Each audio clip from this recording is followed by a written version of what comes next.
Hello everyone. So if you want to find a good job, then you need to ask for help from your uncle, because your uncle had wide connections with the society, with the relationship, with the factory, with the company.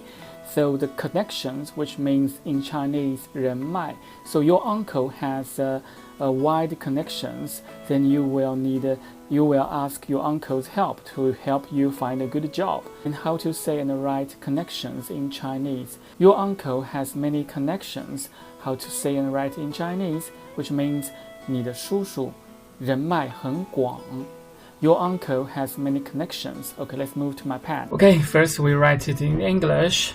Your uncle has many connections.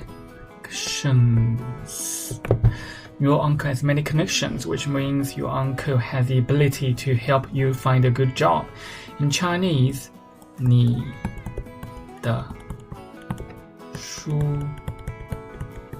叔人脉很广. Now we're writing pin.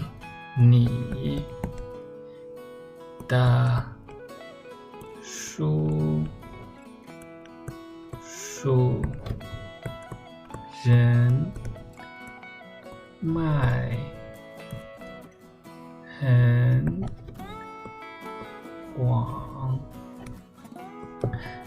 你的叔叔人脉很广, which means your uncle has many connections. Your uncle has a very good ability to help you find a good job. 你的叔叔人脉很广. Okay, see you next time in the next video. Bye bye.